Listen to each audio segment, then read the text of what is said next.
Hello, everyone. Welcome to Shenanigans, or welcome back to Shenanigans. Either way, we're so happy to have you. Now, we are on episode 5, and I gotta say, I'm loving that wives are no longer holding back how they feel about Robin. And as usual, Robin's acting clueless about it. And I think we should discuss. So if you're interested, let's get started. First, we are at Janelle's, and she tells us that ever since Cody and her had her big fight, that she hasn't shared it with anybody. And then tells us that Christine will be coming over to drop off a giant beanbag for her. And she tells Christine that she's thought about moving to Salt Lake area, and Christine seems to really like the idea. And Janelle points out, though, that in her religion, they're not really keen on divorce and that it takes a lot to get a, quote, release. And she says if she wants a release, it won't happen overnight, but she could always move back to Utah anyway and plug into a church or a religious community. She tells Christine that she's only talked to Cody one time since their fight, and he hasn't even talked to Savannah. And Savannah adds that she hasn't heard from him since her birthday, which was over a month ago. And Christine tells us he lives half an hour away. He comes into town. It's just this pattern that he has. Why are they still living here? Why? Why stay in this? Oh my God, I'm so mad and so furious at this whole situation. I don't think he understands how easy it is to fix this. All he needs to do is see his kids. Cody tells us Christine and Janelle have kind of banded together with this whole thing and basically shattered my world. And I'm in a place where I'm separated from my children because they kicked me out of my home or the space that I have with those children. As if that even made a difference. I haven't had the emotional fortitude to be able to reach out, not even knowing what to do or say. The phone goes both ways. The kids can always call me. Okay, it obviously goes one way if you're absolutely refusing to call, but anyways, I'll reach out to Savannah and I'll bring her Christmas. It'll be late, but eventually it'll happen. Savannah says she's mostly angry at him, and Janelle says he didn't even get Savannah gifts. And Christine says she's holding back in front of Savannah and recalls what it was like being married to him and the neglect that she and her kids faced, and says, is he going to leave everybody but Robin? Next, we see Robin coming over to Mary's house to chat about Christmas. Robin says it was tragic for her, and she feels like Cody could have worked this out with the boys, and we could have gotten together. Christine tells us more about the group text exchange. She says that at the end of it, Robin said, I'm done with it, and obviously it's an effort in futility. And then heard a couple days later that Cody and Robin decided it was no longer safe to be a part of the sibling gift exchange. And Robin claims that she wanted to have everybody over, but didn't want to watch a fight go down between Cody and the boys. Christine says that at the end of the text exchange, there was an obvious division. And Robin tells Mary that McKelty, Isabel, and Truly came over so Cody could do some Christmas with them. And Mary says she didn't even know Isabel was in town. Ouch. She tells us it stings and it's sad, it's hurtful. And I honestly don't know why Robin's really telling me this. Robin tells her she was just going along with what everybody else wanted and tells us she thought Mary knew about it and felt really bad and feels frustrated because she didn't get to decide. See, she's full of it here because she blames it on lack of communication. That's why Mary didn't know about the girls being over. And it's like, Robin, you obviously knew Mary wasn't there.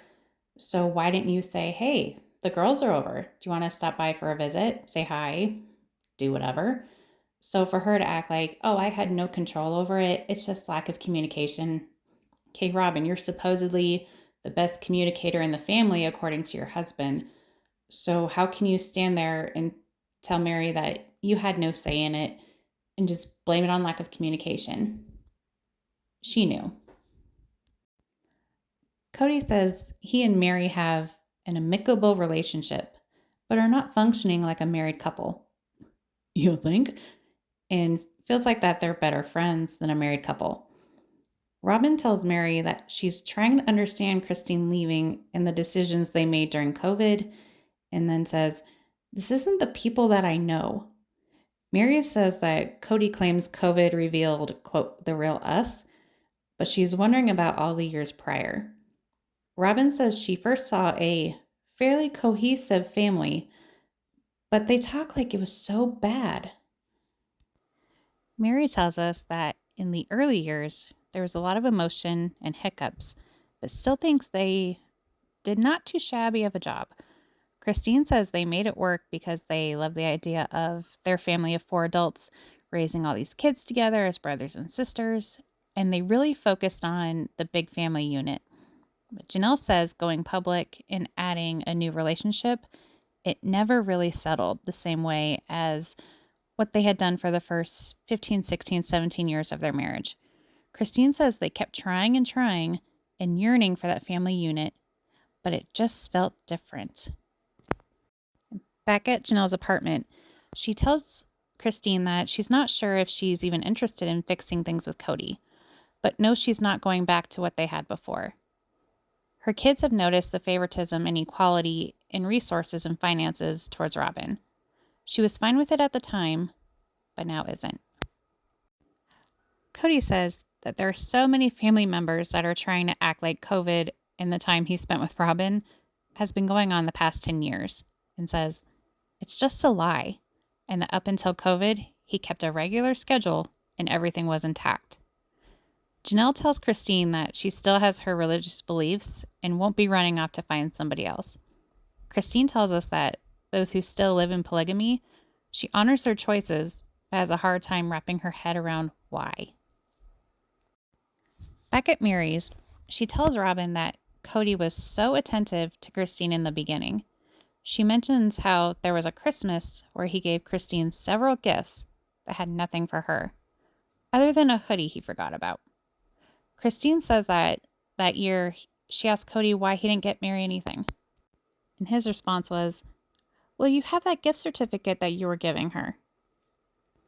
Mary then tells Robin that she has a secret, which is that at one point, Cody told her she was getting too much attention and time with him. She didn't agree, so she kept track of their time together and says it was less than a third. And the only thing it did was prove that she was right and became more mad at him. Robin then says, "It's really funny you have that secret because I have the same one." She says in Vegas, she kept track because she felt like he wasn't with her as much. Is this a joke? Cody says at one point he spent 25 days of a month at Christine's to test to see if she'd be happy and stop complaining. Christine says she thought he would balance his schedule after, but it went right back to spending more time at Robin's. Surprise, surprise. He says in Vegas, Robin gave him an office space and a parking spot in the garage, so that's why he was over there more. Robin says what they thought he did at her house was, quote, an assumption, and that her kids struggled like crazy and felt like he wasn't around, and talked about how busy he was with the older kids. Christine says Robin knew Cody was at her house more than anybody else's and isn't going to trust somebody that says they want a family but are fine with Cody only being at their house. That's not polygamy, that's monogamy. And I just have to add that it drives me crazy that Robin is going on about how her kids can't go so long without seeing Cody. And my thing is, I get her kids are little and they don't really understand the whole polygamy aspect, but she knew what she was signing up for when she brought her 3 older kids into the family. And I don't know what exactly she was wanting, but she had to know that her time with Cody would be split up. And not only that, she essentially erased their biological father from the situation. So I don't know. I feel like she brought a lot of it upon herself and her kids. And the sad thing is, they didn't have the choice, but she did. And for someone who chose this life, she's acting awfully entitled, in my opinion. And Robin says she always hoped Christine would be more open to having a relationship with her and was constantly holding out an olive branch to her, and says Christine would always say, "I'm just jealous of you." She says she felt like they had potential, but could never understand why they couldn't be friends, and doesn't know how to come to terms with the heartbreak of it. Christine says that when they lived in Vegas, all of the adults had counseling sessions together, and she was very direct with her problem that Cody favors Robin. But Robin and Cody would, of course, deny it, and Robin wouldn't even directly ask, "Can we be friends?" But Christine says she would have had rejected her friendship anyway because she couldn't trust her. Janelle says Cody has always implied that she needed to be a better sister wife to Robin. She says she had a conversation with Robin back when Robin needed to find another home to live in, and Cody was pushing her to buy, not rent, according to Robin. And Janelle says she felt like it would materially hurt the family's ability to pay off the property in a timely manner, and says she was not confrontational about it. So Cody used that conversation to say she was being unreasonable and mean, and realized Robin made Cody aware of the conversation. Robin, of course, is trying to say, she agreed with Janelle and try to convince Cody of that, but I think we know better. Christine points out that Cody's full of crap because despite Mary having a great relationship with Robin all those years, he still isn't attracted to Mary. And of course, Cody denies that it's all about Robin, but would he ever admit that? I don't think so. And Mary says Robin is asking about how Cody and Christine's relationship has been through the years. And Robin wants answers and wants to know what the deal breakers were. She gets that Robin wants to fix it, but she can't state what happens between Cody and Christine. And they've made their decision, and that Robin's belief about a deal breaker doesn't matter in the situation. Robin asks, "So is it just a plural marriage problem?" And says she wishes she could ask Cody and Christine what she's missing because she's not seeing it. Hey, Elsa, let it go. It's over, and quite frankly, none of your business. She tells Mary, "We committed to this," and says, "Where did it go?" I can't with this woman, I swear. It's like she doesn't realize these kids are adults. They have the right to move away, live their lives the way they want. It's not all about you and your porch dream, Robin. Anyways, Mary says she can't answer that for her. And Janelle says relationships can flourish when a man is equal with his wives and offers an equal playing field for the wives to have relationships with each other. And it makes it hard when he has a place that he prefers to be over all the others.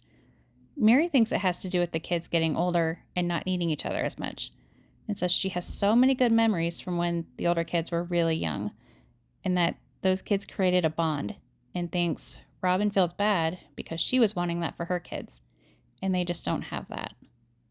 Robin says they just had Christmas, and there wasn't a lot of interaction, and it wasn't that family experience, and it's, quote, "just a cheap version of what our family was," and says, "I don't care how many presents you give, or how many special foods you make, or how many fancy houses you rent. It's a cheap version, and these kids know it." You know what else is cheap, Robin? Your sister wife's closet jewelry. Oh, just saying. And Cody says, too many lines have been crossed. He's given too much and doesn't have more to give and doesn't want to live like this anymore. It's almost like he doesn't think any of this is his fault or that he didn't bring this on himself. Next, we see Aspen and McKelty over at Christine's to help plan her 50th birthday party. McKelty has the idea that since Christine is turning 50, it should be 50s themed. Christine loves the idea, and Aspen suggests that costumes be required. There will be an ice cream bar, soda fountain, and sock hop. She says that Janelle is excited to come, but she won't be inviting Cody, Robin, or Mary, and only inviting the kids that she still has contact with. She says so many of their past family gatherings were tense, and she felt like a second-class citizen and not a wife. For whatever reason, McKelty suggests inviting Cody's best friend, but not his mom. Christine says that she loves the idea of Cody's family, but it's a no-go. And the girls jokingly mention inviting Christine's celebrity crush, Shamar Moore. Next, we see Mary driving to her B&B in Utah. She says she loves to travel, but it's getting to be a lot, and is planning to move her clothing business to Utah. She says it causes her anxiety and doesn't know what it will do within the family. She says she'll tell Robin before Cody because she thinks Robin will care, whereas Cody is not going to give a flying rat's ass. Janelle says Cody and Mary's relationship is broken, but Cody doesn't speak kindly to her or watch out for her, and that it's very sad. Christine says she saw Cody string Mary along for years, and it was mean and cruel, and he would have done the same thing to her had she stayed. And I just have to add, I get that, Mary pulled the catfishing thing and all that, but I guess I feel bad in the sense that even though Cody has told her, I'm not coming, I'm not interested in a marriage type relationship with you, if that was the case, I feel like he should have just said, you know what, we're done completely. And that would include the financial aspect. So I guess I kind of feel like by him not only taking her money, visiting her here and there, she held on to any glimmer of hope that eventually he would decide one day to reconcile and all would be good again. And it also probably didn't help that Robin gave her little nuggets of false hope. But I'm glad that Mary will finally decide that she deserves better than this, in using her words, worthy up. But we'll see when she actually does it on the show, and I hope it's soon. And that concludes episode 5. Next week, it looks like Christine will announce to her kids that she's hired a matchmaker. And we already know how this is going to go. TLC, get it together. We know she's marrying David Woolley. So please speed it up a little, would you? But anyways, this episode left me frustrated in more ways than one, especially with Robin and Cody. Again, with the gaslighting, the denial, the projection. Yeah, but as always, I want to know what you guys think. So let me know in the comments what you guys thought of the episode. And thank you so much for watching. Please like this video, leave a comment, maybe share it. And please consider subscribing if you haven't already. We go live every Thursday evening. We play different kinds of trivia, play games, maybe throw in a red carpet roast here and there, because we like to have fun around here. So once again, thank you so much for watching, and we will see you on the next one.